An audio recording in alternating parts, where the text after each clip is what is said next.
As we've seen so far, a Nielsen symphony is constructed organically, with the growth of the tonal structure permeating all four movements from first to last, with the finale containing the clinching matter. This means that sooner or later he'd make a symphony physically continuous, and this happens in number 4. There are 4 movements, but they're joined together, and none is at all independent. Nielsen's development of tonality is sometimes called progressive tonality.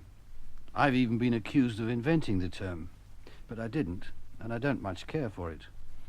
In The Inextinguishable, the composer evolves the key of E out of chaos.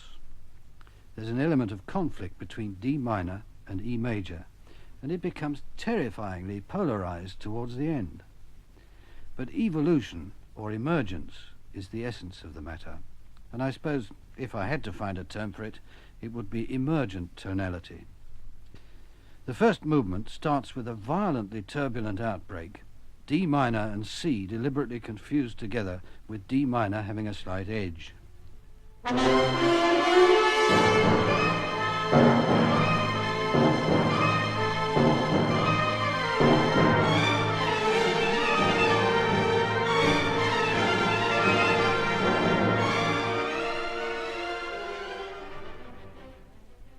The second theme, calm and orderly, is in A major, halfway between D and E, tonally speaking, the dominant of D, the subdominant of E, to put it in musicians' language.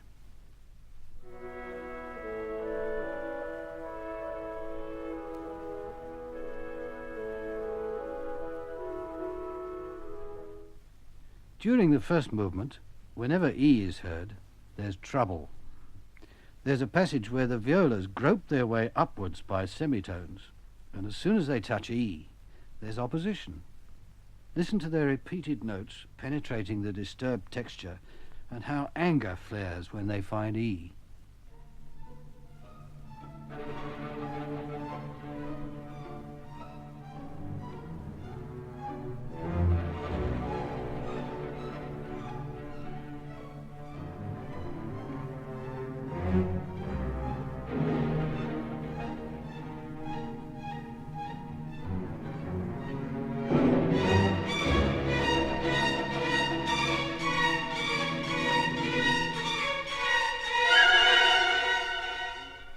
The first movement eventually reaches E, but not securely, and the second movement, the gentle and childlike allegretto, falls into a quiet G major, eventually to be broken into by the renewed struggles of the very tense adagio. This grows to a mighty climax in E major, but without the theme we've come to associate with order and the solution to the problems. It's just the tonality.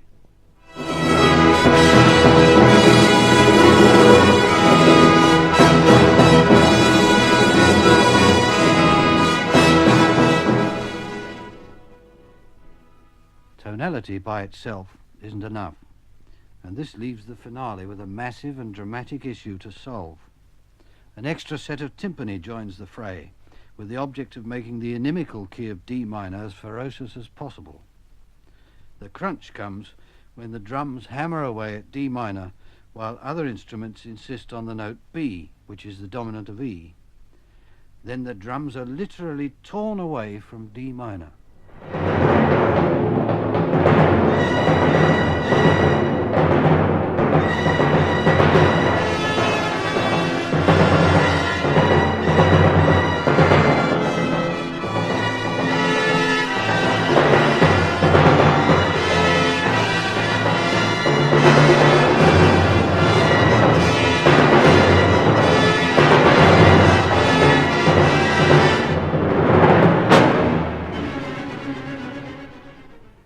After this, E major succeeds, and for the first time in the whole symphony, it's powerfully established. And for the first time, too, we hear the whole magnificently broad and coherent theme that's been growing and growing and growing. Even in the opening chaos of the first movement, this fragment flies by.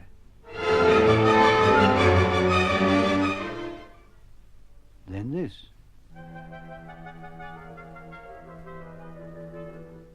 Then something much more like it.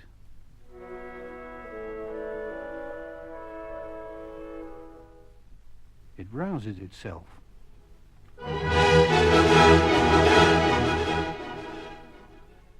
As it dies away at the end of the first movement, it manages to form the gentle melody of the second.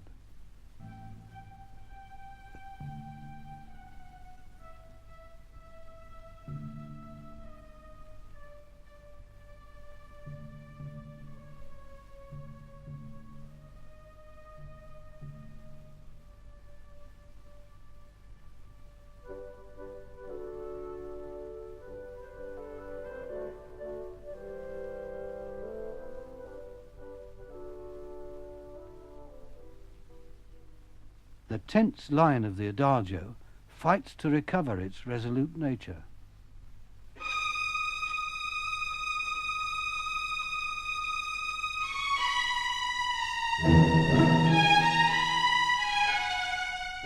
Near the end of the adagio, we find it becoming nobler and calmer.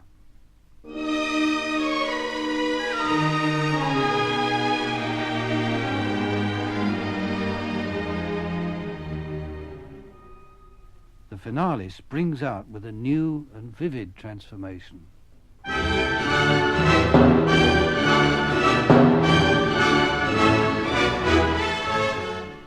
No wonder it sounds so inevitable at the end.